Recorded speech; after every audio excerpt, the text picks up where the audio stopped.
Assalamualaikum warahmatullahi wabarakatuh.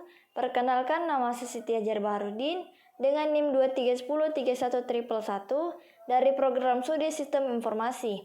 Di sini saya akan menjelaskan 3 materi. Yang pertama ada statistik dasar, yang kedua distribusi frekuensi, dan yang ketiga pemusatan data. Yang pertama statistik dasar.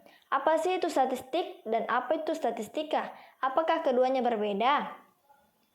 Menurut dari definisi, statistik merupakan sekumpulan data bilangan maupun non-bilangan yang disusun pada sebuah tabel atau diagram. Statistik juga merupakan ukuran yang mencerminkan karakteristik dari sampel. Sedangkan statistika merupakan ilmu yang mempelajari tentang metode pengumpulan data, pengolahan data, dan juga interpretasi data, hingga sampai ke penarikan kesimpulan berdasarkan fakta sebenarnya. Adapun tipe data statistik, yang pertama ada data nominal, data ordinal, data interval, dan juga data rasio. Kemudian klasifikasi jenis data berdasarkan sifat, ada kualitatif dan juga kuantitatif, berdasarkan sumber primer dan sekunder, berdasarkan cara peroleh, sensus dan sampling, dan juga berdasarkan waktu pengumpulan cross-section dan time series. Kemudian ada jenis grafik yang digunakan pada statistika untuk penyajian data. Yang pertama ada grafik batang atau bar chart, yang kedua ada grafik lingkaran atau pie chart, yang ketiga ada grafik garis atau line chart, dan yang terakhir ada grafik interaksi atau interactive chart. Gambarnya bisa dilihat pada tampilan berikut. Di sini saya menggunakan data distribusi penggunaan waktu dalam sehari menggunakan pie chart. Pertama-tama, saya akan menuliskan import matplotlib.pplot as plt. Yang pertama, saya menuliskan aktivitas yaitu tidur, bekerja, belajar, bersantai, nonton, olahraga, dan bermusik. Saya juga memasukkan waktunya, yaitu ada 8, 2, 4, 1, 2, 3. Yang dimana jumlah waktunya itu ada 24 jam. Di sini saya akan mengatur ukuran pie chart tersebut, yaitu menggunakan plt.pie dalam kurung waktu label sama dengan aktivitas, auto pitch sama dengan persen 1,1 f persen, start angle 50. Kemudian saya mengetikkan plt title untuk judul pada pie chart ini, yaitu distribusi penggunaan waktu dalam sehari. Kemudian saya mengetikkan plt axis dalam kurung petik 1 equal tutup kurung. Ini untuk menyamakan skala sumbu X dan Y agar lingkaran. Selanjutnya materi distribusi frekuensi. Definisi distribusi frekuensi adalah pengelompokan data menjadi tabulasi data dengan memakai kelas-kelas data dan dikaitkan dengan masing-masing frekuensinya. Tujuan pembuatan dari tabel frekuensi adalah untuk mengatur data mentah atau yang belum dikelompokkan ke dalam bentuk yang rapi tanpa mengurangi inti informasi yang ada. Di sini saya akan menjelaskan langkah-langkah pembuatan tabel distribusi frekuensi. Misalnya kita diberikan soal seperti berikut. Nah, ini adalah contoh soal dengan data yang ada pada kolom. Sebelum itu kita harus mengurutkan data-data ini terlebih dahulu, mulai dari terkecil sampai ke angka yang terbesar. Pertama kita hitung banyaknya kelas dengan menggunakan rumus K sama dengan 1 tambah 3,3 tambah log N, di mana N adalah jumlah banyaknya data. Kemudian kita substitusi K sama dengan 1 tambah 3,3 dikali log 50 menghasilkan 6,60. Nah, 6,60 ini kita bulatkan menjadi angka 7. Kemudian kita mencari interval atau panjang kelas menggunakan rumus P sama dengan rentang kelas per banyaknya kelas, di mana rentang kelas tadi merupakan nilai tertinggi dikurang dengan nilai terendah.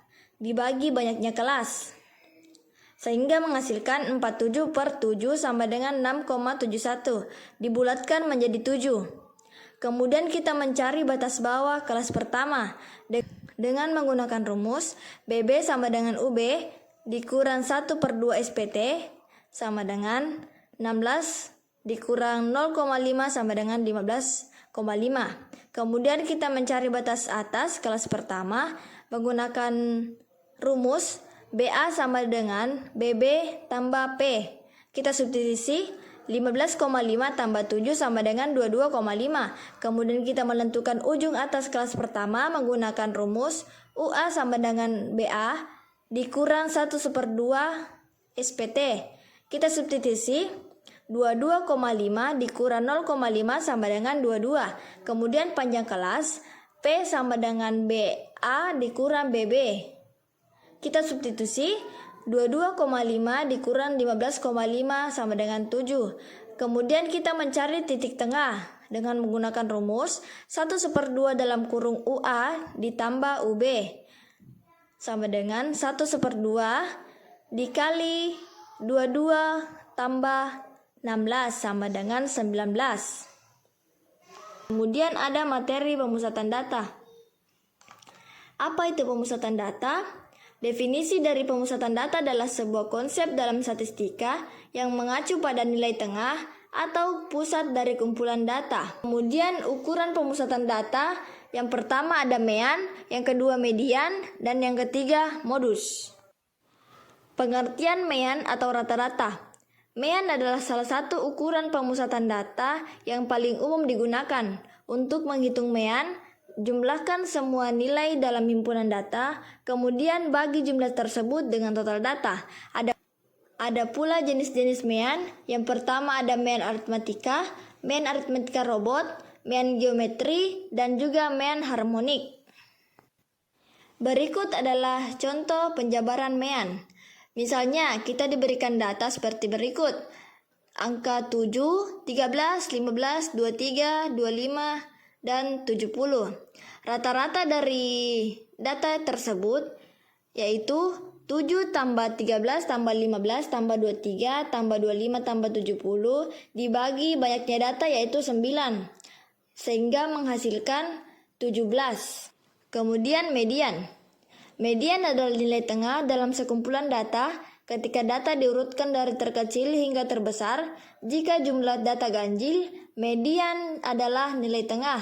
Jika jumlah data genap, median adalah rata-rata dari dua nilai tengah. Misalnya,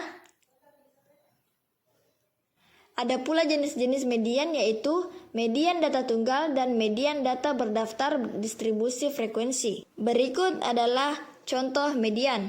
Misalnya kita diberi data 10, 13, 15, 17, 19, 21, dan 23. Itu adalah contoh data ganjil.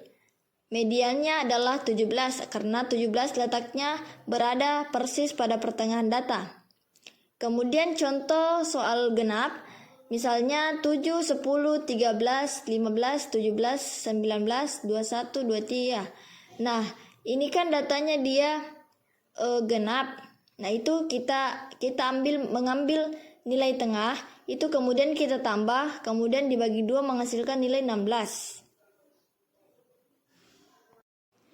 Kemudian ada modus. Modus adalah nilai yang paling sering muncul dalam kumpulan data. Kumpulan data dapat memiliki satu modus unimodal, dua modus bimodal, atau lebih yang disebut dengan multimodal. Jenis-jenis modus yaitu modus data tunggal, modus data distribusi frekuensi. Kemudian contoh mencari modus. Misalnya kita diberikan data yang isinya 10, 20, 30, 30, 40, 20, 50, dan 30. Nah, angka yang sering muncul ialah angka 30. Nah, itu adalah modusnya. Sekian materi dari saya. Wassalamualaikum warahmatullahi wabarakatuh.